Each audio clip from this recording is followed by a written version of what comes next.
आइए आपकी मुलाकात करवाते हैं हम हुडको के चेयरमैन और मैनेजिंग डायरेक्टर संजय कुलश्रेष्ठ साहब हमारे साथ कार्यक्रम में शामिल हो रहे हैं। सर प्रोफेशन से इलेक्ट्रिकल इंजीनियर हैं। इंफ्रास्ट्रक्चर फाइनेंसिंग में सर का 33 साल से ज़्यादा लंबा गहरा अनुभव है। स्टेट कॉरपोरेशन और प्राइवेट सेक्टर के कई सारे ऑर्गेनाइजेशंस के साथ भी आपका काम करने का अनुभव है।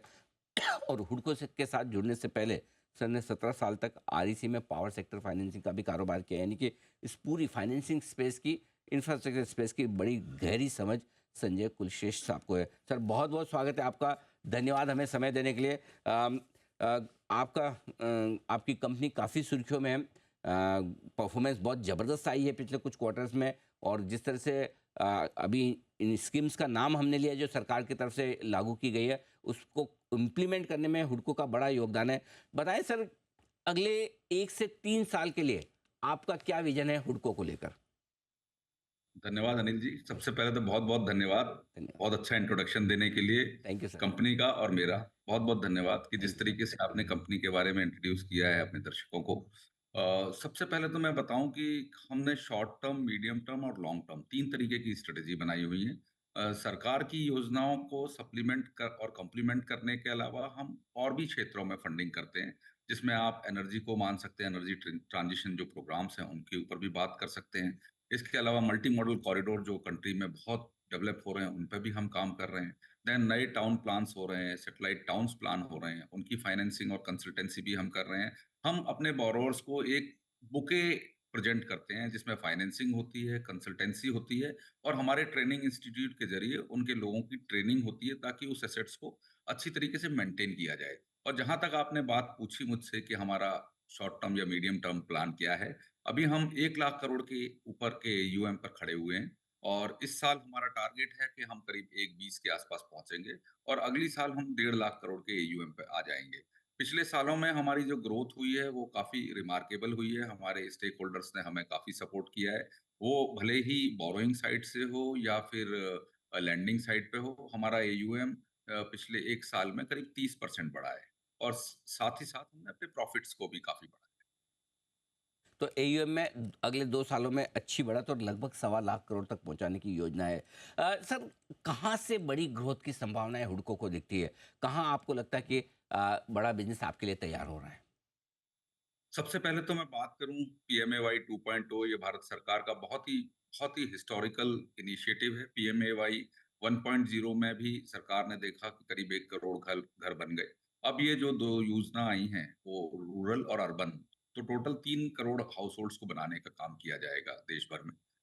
इसमें हडको को एक अहम भूमिका दी गई है हमारी मिनिस्ट्री के द्वारा कि हम आप लैंडिंग भी करेंगे, आप कंसल्टेंसी भी करेंगे, आप डेस्क अप्रेजल भी करेंगे। तो ये बहुत ही रेस्पॉन्सिबिलिटी का काम भारत सरकार ने हडको को दिया है, जिसमें लैंडिंग का पोटेंशियल हम काफी मान रहे हैं। पिछली बार पीएमएवाई 1 में हमने करीब 43 करोड़ का सपोर्ट दिया था स्टेट गवर्नमेंट्स को, और मैं चाह रहा हूँ कि एक तो बड़ा पोटेंशियल हमें यहाँ से मिल रहा है, पर जो मैं सोचता हूँ या जो मैं बात भी करता हूँ कि घर एक एपिसेंटर होता है इंफ्रास्ट्रक्चर डेवलपमेंट का। जब हम 3 करोड़ हाउस होल्ड्स की बात कर रहे हैं तो उनके साथ जुड़ी हुई इंफ्रास्ट्रक्चर की चीजें जैसे कि रोड है, स्कूल्स है, वाटर है, एनर्जी है, पावर है, सस्टेनेबल हाउस होल्ड्स की, सस्टेनेबल सिटीज की हम बात कर रहे हैं, तो बहुत बड़ा फाइनेंसिंग का स्पेस अगले 5 सालों में आ रहा है। और जैसा आपने देखा भी होगा, क्रिसिल की रिपोर्ट करीब 142 लाख करोड़ की बात कर रही है 2030 तक की।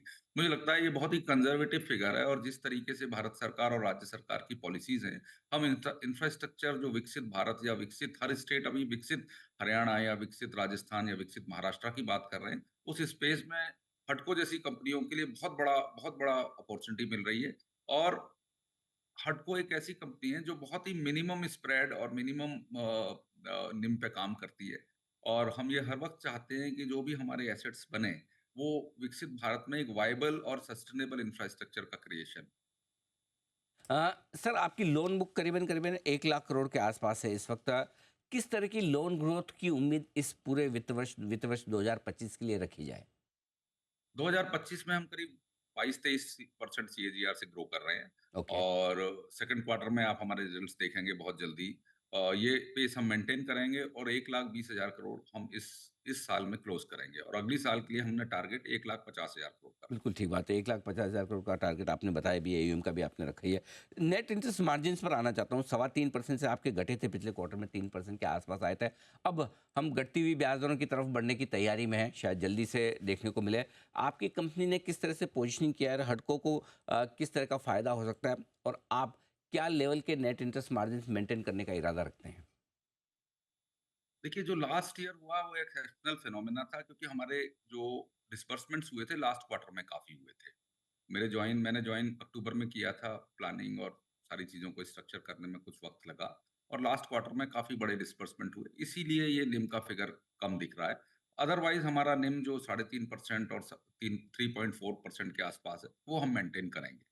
सिमिलरली जो आपने स्प्रेड की बात की, कम से कम स्प्रेड हमारा 2% का रहेगा। हमारी बुक्स में 20,000 करोड़ की बोरोइंग ईबीआर के तौर पर है, जिसमें हमें सर्विस फीस मिलती है। उसको अगर अलग अलग करके देखें आप, तो हमारा निम आज भी 3.5% है, हमारा जो स्प्रेड है आज भी 2% से ऊपर है। ये सेम लेवल्स हम मेंटेन करेंगे और साथ के साथ मैं लेवल मेंटेन करते समय ये बात नहीं कह रहा कि हम अपनी इंटरेस्ट रेट बढ़ाएँगे। हम हर वक़्त इस काम को जोर दे रहे हैं, इस काम पर जोर दे रहे हैं कि हमारी कॉस्ट ऑफ बोरोइंग कैसे कम हो। और पिछले क्वार्टर में आपने देखा होगा कि इतने बढ़े हुए मार्केट में भी हमने 6.99% पे बोरो किया है पिछले क्वार्टर में। और हर क्वार्टर में हम अपनी कॉस्ट ऑफ बोरोइंग कम कर रहे हैं। और इसके लिए हमने बहुत तरीके की स्ट्रेटजी अपनाई है, जो कि इंटरनल है, कुछ एक्सटर्नल है।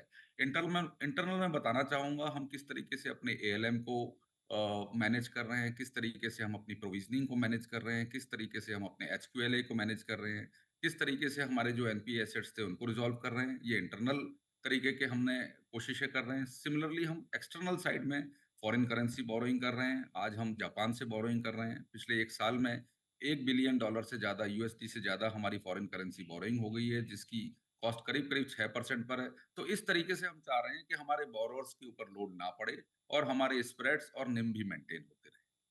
बिल्कुल। कुलशेष साहब, आपको एक बात कहना चाहता हूँ। आपने पूरी कंपनी की परफॉर्मेंस के बारे में बताया। आप एक बहुत ही बेहतरीन लीडर तो हैं ही, इतना अनुभव लेकर आप इस फील्ड में ये हुडको को आगे लीड कर रहे हैं। लेकिन आप बहुत ही कुशल वक्ता भी हैं, क्योंकि आपने बहुत ही थैंक सीधे सरल भाषा में लेकिन टू द पॉइंट और पूरी काम की बातें एकदम विचारों की क्लैरिटी के साथ रखी है। सारी की सारी मतलब दिल में उतर गई, जो जो आपने बताया, और दिमाग में भी छप गई है। तो बिल्कुल आपकी कंपनी के आगे के आउटलुक के बारे में जो जो कुछ भी आपने बताया, आपको ही मैं देख पूरा के जी, सीखा है ये, इतने सालों से आपको सुन-सुन के सीखा है बोलना। सर प्लीज़ नहीं, नहीं। और मैं मेरी तरफ से आपको बहुत-बहुत कॉम्प्लीमेंट्स। एक बार फिर से आपका दिल से आभार समय देने के लिए बहुत और जी बिज़नेस के साथ जुड़ने के लिए। जल्द आपसे नतीजे के बाद फिर से मुलाकात होगी। Thank you so much sir, बहुत-बहुत शुक्रिया। धन्यवाद।